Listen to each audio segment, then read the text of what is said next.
Hey folks, Jake here from JTC. So it's near the end of June right now, and almost the end of my season. Well, my season started July 4th last summer, so when I decided to go back early after fixing that gear. Anyway, so it's when I tabulate everything, I think I'll be closing in on 230 games, which will blow my previous record of 137 games in a year out of the water. A lot of hockey for me. So it's all good. I'm enjoying it. So it's a gray-haired teenager, can I tell you? So, buddy Steve from the 18 plus group there, Steve Sommer, he gave me another pair of gloves to fix, the CCMs. So I did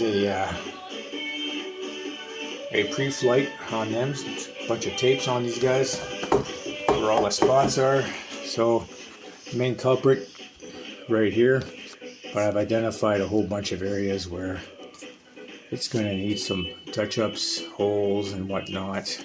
Material needs to be added on this side here. You can see the padding right through, so if I don't add material, it's just a matter of time for that chunk of shit comes out. Yeah, so I'll touch them up for him there. A bit of work on the cuff back here. Clean up back in here again. So whenever I get a set of gloves, I like to clean them up. Cut off little extra things hanging off. This one's not as bad, so a few spots up in here. He's actually lost the pad right in this one. This one's gone. So I'll replace that. Got a nice hole here. And it's just starting to come through on the thumb in here. So I'll fix that up. His cuff on this side has actually got an open tear in it, so I'll fix that up for him.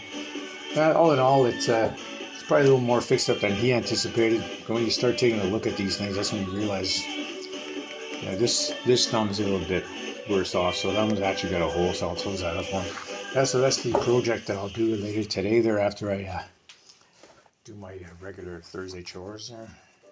And then I'll get on that. Then we'll finish it up with a video showing you how it looks once it's done. All right, take care, and hey folks, Jake here from JTC. So I've got Steve's gloves all done now. So it took me roughly 5 hours. I haven't fully done the math yet, but yeah, a lot of touch-ups on these bad boys. There are a lot of fingertips where there's holes developing, so I closed them up, and it shows a little more just because I've switched to a 12-pound test on the fishing line. I was using 6-pound. I used a 12-pound now, so it's more rugged, so it makes for bigger knots, but whatever. It's going to be much sturdier. So yeah, a lot of work on these guys, a lot of holes. There was basically 16 touch-ups per glove. So this one here, that was the big one here on this glove. Just finished that one this morning. Touched up the thumb. It was just starting on the first layer, so I figured I'd close it up. And of course this one here, the big one, was this whole side here. This needed an extra layer on here, and then a big hole just on the inside of the index is a big hole, and big hole here, so I closed that up, and then just a bunch of touch-ups all the way around.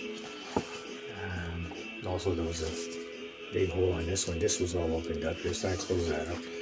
So like I said, the 12 gauge, the 12-pound test, it makes for shows more. Here there was a hole, so I put a little patch of leather here. Same with this one over here. There wasn't enough material to close it up, so I closed it up with some leather. So now his gloves are ready to roll. So he'll be seeing these on Wednesday morning, provided he shows up. I'm playing. I'm actually playing with Phil Z's the other goal. It's actually the first time I'll get to see this guy play. He usually plays forward. He played a kind of few games out in the Swedish league a few years ago. So we'll see how good of a attendee he is. Anyways, folks, that's it. So another set of gloves and hopefully another happy customer. We'll see you guys later, and we'll see you on the ice. Take care now.